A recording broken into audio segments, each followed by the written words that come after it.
2014 সালের নির্বাচন ছিল বাংলাদেশের ইতিহাসের সবচেয়ে বিতর্কিত ভোট। বিরোধী দল বিএনপি ও শরিকরা বর্জন করে ক্ষমতাসীন দল নিরবিচ্ছিন্নভাবে 153টি আসনে জয়ী হয়। কিন্তু এর পর্দার আড়ালে কি হয়েছিল? একাধিক আন্তর্জাতিক সূত্র জানাচ্ছে, ভারতের গোয়েন্দা সংস্থা র ঢাকায় গোপনে চালু করেছিল একটি ভোট নেগোসিয়েশন সেল। সেলটি কাজ করছিল রাজনৈতিক দলগুলোর উপর চাপ, প্রার্থী বাছাই, এমনকি নির্দিষ্ট সিটের দিক নির্দেশনা দিত। আজকের পলিটিকা বাংলা রিপোর্টে ফাঁস হচ্ছে সেই অজানা অধ্যায়। ঢাকার গুলশান বারিধারা কূটনৈতিক জোনের এক বিলাসবহুল গেস্ট হাউসে 2013 সালের মাঝামাঝি থেকে চালু করা হয় একটি অস্থায়ী অপারেশনাল ইউনিট। এর সাংকেতিক নাম ছিল V&ডেস্ক বা ভোটার নেগোসিয়েশন ডেস্ক। এই ইউনিটের নেতৃত্বে ছিলেন র এর একজন সিনিয়র অফিসার শৈলেশ কুমার মিশ্রা, যিনি বাংলাদেশ ডেস্কের ইনচার্জ ছিলেন নয়াদিল্লিতে। বাংলাদেশে তার আগমন হয়েছিল 2 দফা স্পেশাল এনভয় পরিচয়ে। ভিসা প্রক্রিয়া হয়েছিল ভারতীয় হাই কমিশনের মাধ্যমে, কিন্তু পরিচয় গোপন ছিল।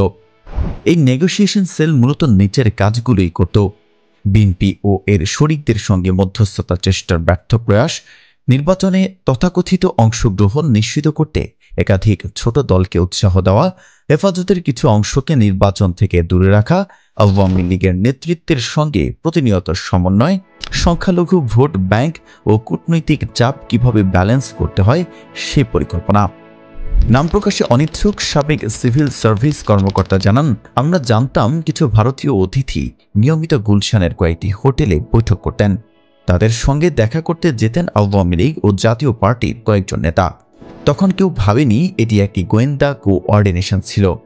বিশ্বস্ত সূত্রে জানা গেছে, 2013 সালের অক্টোবর থেকে ডিসেম্বর পর্যন্ত অন্তত 14 বার গোপন বৈঠক হয়।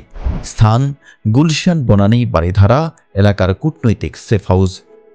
আওয়ামী লীগের পক্ষ থেকে ছিলেন একজন সাবেক গোয়েন্দা কর্মকর্তা, বর্তমানে মন্ত্রী, একাধিক টেকনোক্রেট নেতা, একজন প্রভাবশালী এমপি যিনি দক্ষিণ অঞ্চলে প্রার্থী চূড়ান্ত করতেন।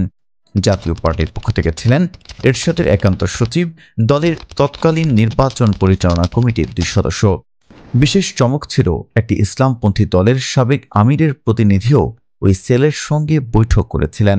তারা চেয়েছিলেন নির্বাচন বর্জন না করে সুযোগ নেওয়া।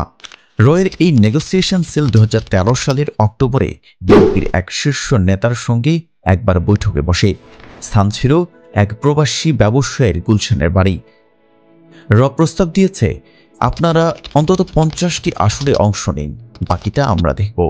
সূত্র: বিএনপির সিনিয়র এক নেতা বলেন, তারেক রহমান এবং খালেদা জিয়া তখন এই প্রস্তাব প্রত্যাখ্যান করেন। তাদের বক্তব্য ছিল, আনুষ্ঠানিক তত্ত্বাবধায়ক সরকার ছাড়া কোনো নির্বাচনের চাওয়া মানেই আত্মহত্যা। এরপর থেকেই র নেগোসিয়েশন সেল পুরোপুরি আওয়ামী লীগের সঙ্গে সমন্বয়ে কাজ করতে শুরু করে। আওয়ামী লীগ 153 আসনে বিনা প্রতিদ্বন্দ্বিতায় জয়লাভ করে। জাতীয় পার্টি অবস্থানগত বিরোধী দল হয়ে যায়। হেফাজত ও ডানপন্থী দলগুলো নির্বাচন থেকে দূরে থাকে। র এর অপারেশন সফল হয়। নতুন সরকার ভারতের স্বার্থে স্থিতিশীল হয়। 2014 সালের নির্বাচন আসলে ছিল একটি একপাক্ষিক রাজনৈতিক প্রকল্প, যেটা বাস্তবায়ন করেছিল ভারতের র। তারা শুধু কূটনীতি নয়, সরাসরি মাঠে ছিল সার্জিক্যাল অপারেশনের মতো। এই সেলের অস্তিত্ব আজও স্বীকার করেনি কোনো পক্ষ। কিন্তু বিভিন্ন মার্কিন কূটনীতিক, তার বার্তা, উইকিলিক্স রিপোর্ট এবং প্রবাসী রাজনীতিকদের ভাষ্য সব মিলিয়ে এই রহস্য আর রহস্য নেই। একদিন হয়তো প্রকাশ্যে আসবে, বাংলাদেশের একটি জাতীয় নির্বাচনের মূল পরিকল্পনা হয়েছিল ঢাকার এক গেস্ট হাউসে কূটনৈতিক পাসপোর্টধারী বিদেশিদের হাতে।